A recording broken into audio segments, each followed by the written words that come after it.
여러분, 지금 제가 보여드리는 이 화면이 뭔지 아시나요? 2026년 1월 22일부터 시행된 인공지능 기본법입니다. 이 법이 뭘 의미하는지 아세요? AI가 법률 영역에 들어오는 걸 막을 명분이 사라졌다는 뜻이에요. 그동안 AI가 법률 서비스를 해도 되나? 라는 질문이 있었잖아요. 이제 그 논의가 제도권 안으로 들어온 겁니다. 그런데 이 법이 시행되자마자 법조계에서 난리가 났습니다. 왜냐고요? 변호사 4만 명 시대에 AI까지 합류했거든요. 오늘 이 영상에서 저는 여러분께 불편한 진실 하나를 말씀드리려고 합니다. 지금 대한민국에서 가장 위험한 자격증이 뭔지 아세요? 의사 면허가 아닙니다. 변호사 자격증이에요. 그리고 회계사 자격증이에요. 왜 그런지 끝까지 보시면 소름 돋으실 겁니다. 그리고 미리 말씀드릴게요. 오늘 제가 하는 얘기는 변호사, 회계사 다 망한다는 얘기가 아니에요. 양극화된다는 얘기입니다. 살아남는 사람과 도태되는 사람이 확 갈린다는 거예요. 이 차이를 아는 게 중요합니다. 끝까지 보시면 명확해지실 거예요. 먼저 충격적인 숫자 하나 보여드릴게요. 2025년 5월 기준으로 대한변호사협회에 등록된 변호사 수가 4만 명은 넘었습니다. 4만 397명이에요. 2006년에 1만 명이었거든요. 19년 만에 4배가 된 겁니다. 매년 1,700명씩 새로운 변호사가 쏟아져 나오고 있어요. 그런데 소송 건수는 어떨까요? 2013년에 약 659만 건이었는데 2023년에 667만 건입니다. 물론 조금 늘긴 했어요.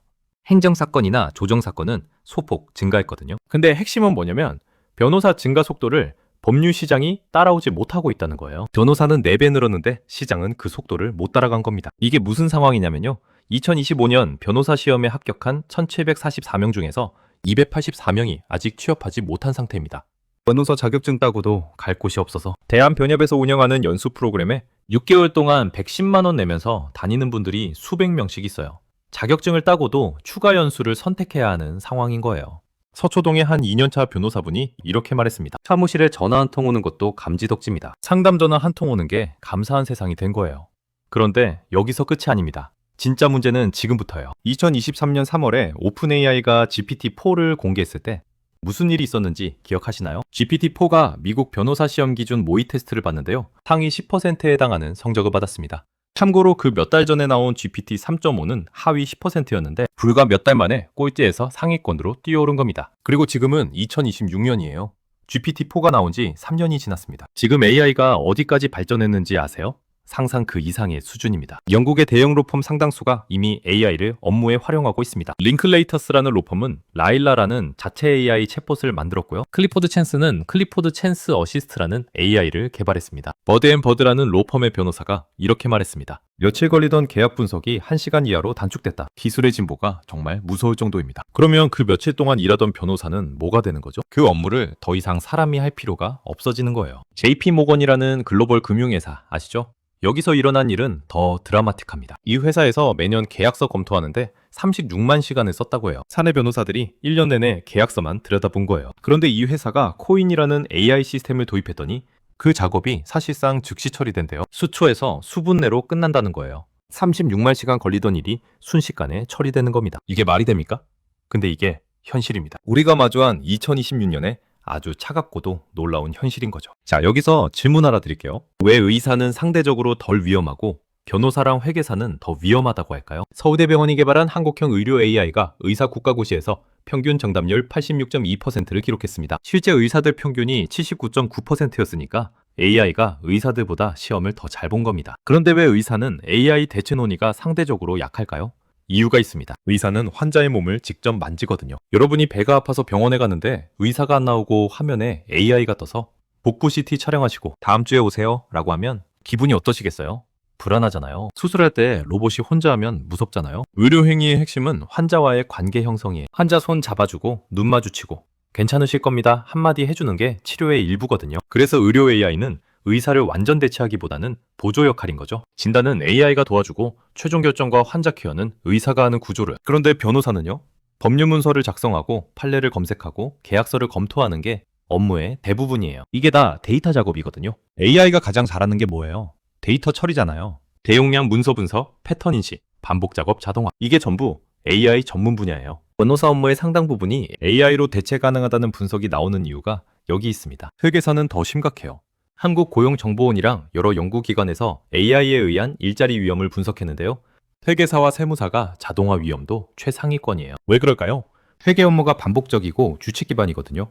전표 대사하고 숫자 맞추고 기준서에 따라 분류하고 이런 일은 AI가 훨씬 빠르고 정확하게 해요. 자, 여기서 중요한 분기점이 나옵니다. 지금부터 갈리는 겁니다. 어떤 사람이 살아남고 어떤 사람이 도태되는지 잘 들으세요. 실제로 3.1회계 법인이 뭘 했는지 아세요? AI로 감사 업무를 자동화해서 연간 20만 시간을 절감했대요. 20만 시간이요? 그 20만 시간 동안 일하던 회계사들은 어떻게 됐을까요? 빅4 회계법인들이 지금 AI를 어떻게 쓰고 있는지 보면 소름 돋습니다. 3일은 AI 어카운턴트라는 회계 전문 챗봇을 만들었고요. 3점은 카이젠이라는 AI 에이전트로 재무결산을 자동화하고 있어요. 딜로이트 한지는 엔비디아랑 공동 개발한 조라 AI를 올해 3월에 출시했습니다. 그리고 결정적인 뉴스가 있어요. 2025년 11월에 나온 기사 제목이 뭔지 아세요? 아내가 회계사인데 너무 불안해요. 진짜 이런 제목의 기사가 났어요. 내용이 뭐냐면 대형 금융그룹 외부 감사인 선정 프레젠테이션에서 한 회계법인이 이렇게 제안했대요. AI로 감사 인력 20% 절감하겠습니다. 그리고 그 회계법인이 수주를 땄어요. 예전에는 사람도 투입하겠다고 어필했거든요. 이제는 사람 덜 쓰겠다고 해야 일감을 따는 세상이 된 거예요. 빅4 회계법인 관계자가 이렇게 말했습니다. 이제 감사는 인력 싸움이 아니라 AI 효율화 싸움이 됐다. 그런데 진짜 무서운 건 따로 있어요. 2026년 1월 22일부터 시행된 인공지능 기본법. 아까 말씀드렸잖아요. 이 법이 시행되면서 AI 기반 서비스들이 제도권 안으로 들어오기 시작했어요. 물론 아직 변호사법이랑 충돌하는 부분이 있어서 논란이 있긴 해요. 변호사법 34조 5항에 변호사가 아닌 자는 법률 사무를 취급할 수 없다고 돼 있거든요. 그런데 여기서 재밌는 게 뭐냐면요. 챗GPT나 제미나이 유료 버전으로 법률 자문 받는 거 현행법상 명확한 규율 대상이 아니에요. 외국 AI 서비스니까 사실상 제재가 어려운 구조거든요. 국내 기업이 AI 법률 서비스 만들면 변호사법 위반 논란에 휩싸이는데 오픈 AI나 구글은 규제 공백 상태에서 한국 사람들한테 법률 정보를 제공하고 있는 거예요. 이게 얼마나 황당한 상황인지 아세요? 한 법무법인 변호사가 이렇게 말했습니다. 유료 버전 챗GPT로 법률 정보 찾고 소송 준비하는 분들이 있다. 몇 개월만 구독하고 끊는 경우도 있다. 월 2만 원 내고 AI한테 법률 정보 받고 변호사 안 쓰고 소송하는 분들이 생긴 거예요. 변호사 수임료가 보통 착수금만 300만 원에서 500만 원이거든요. 근데 AI는 월 2만 원이에요. 경쟁이 될까요? 리걸테크 시장 규모가 지금 어떤지 아세요? 2025년 글로벌 리걸테크 시장 규모가 300억 달러에서 330억 달러 수준이에요. 하나로 약 40조 원이에요. 그리고 2032년에는 635억 달러, 약 80조 원으로 2배 넘게 성장할 거라고 해요. 그런데 한국 리걸테크 기업이 몇 개인지 아세요? 41개예요. 미국이 3,609개거든요. 100분의 1 수준이에요. 중국도 136개예요. 한국이 중국의 30%도 안 돼요. 왜 이렇게 됐냐고요? 변호사법 때문이에요. 국내 리걸테크 기업이 AI 법률 서비스 만들면 변호사협회에서 문제 삼아요. 실제로 작년에 법무법인 대류가주가 AI 대류가주라는 법률 상담 서비스를 만들었다가 대한변협한테 형사고발당하고 서비스를 중단했어요. 변호사법 위반이라면서요. 근데 미국 AI는 규제 공백이에요. 이게 말이 됩니까? 국내 기업은 규제하고 외국 기업은 사실상 방치하는 거예요. 이러니까 어떤 일이 벌어지냐면요. 한국 사람들이 외국 AI한테 법률 정보를 얻는 거예요. 한국 법령이랑 판례를 제대로 학습한 한국 AI가 나와야 하는데 규제 때문에 성장이 더딘 거예요. 그래서 미국 AI가 한국 법률 시장에 영향을 주고 있는 거예요. 변호사들은 밥그릇 지키려고 규제했는데 결과적으로 외국 AI한테 영향받고 있는 거예요. 아이러니하죠? 자, 여기서 중요한 포인트 하나 짚고 넘어갈게요. 변호사 자격증이 왜 데이터 학습용으로 전락했다고 하는 걸까요? 이유가 있어요. AI가 법률 서비스를 하려면 뭐가 필요해요? 법령이랑 판례를 학습해야 해요. 그런데 법령은 공개돼 있어요. 판례도 대법원 법고울에서 볼 수 있어요. 그러면 AI가 학습할 수 있어요. 근데 실제 법률 업무 노하우는요, 변호사들이 갖고 있어요. 계약서 쓰는 법, 소장 쓰는 법, 협상하는 법, 이런 게 다 변호사들 머릿속에 있거든요. 그런데 AI 회사들이 뭘 하고 있냐면요, 변호사들한테 데이터를 받고 있어요. 대형 로펌들이 자체 AI를 개발하면서 소속 변호사들의 업무 데이터를 학습시키고 있거든요. 참일 회계법인도 자기네 회계사들 업무 데이터로 AI를 학습시켰잖아요. 결국 전문직들이 평생 쌓아온 노하우가 AI 학습 데이터가 되는 거예요. 그리고 그 AI가 나중에 그 전문직들의 업무를 대신하는 거예요. 스스로 자기 도구를 만들어주는 거예요. 실제로 빅4 회계법인에서 무슨 일이 벌어지고 있는지 아세요? AI가 기초적인 업무를 전담하니까 저연차 회계사들 설 자리가 좁아지고 있대요. 예전에는 1년차, 2년차 회계사들이 전표 대사하고 자료 검토하면서 경험을 쌓았거든요. 그런데 이제 그 일을 AI가 해요. 그러면 신입 회계사들은 뭘 배워요? 배울 기회가 줄어드는 거예요. 한 회계법인 부대표가 이렇게 말했습니다. 데이터를 도출하고 활용하는 방법. 업의 본질이 뭔지 이해할 사람이 줄어들 것이다. PwC라는 글로벌 회계법인 아시죠? 미국 PwC에서 내부 전략으로 뭐가 언급됐는지 아세요? 2028년까지 신입 채용 규모를 최대 3분의 1 감축할 수 있다는 가능성을 시사했대요. 3분의 1이요.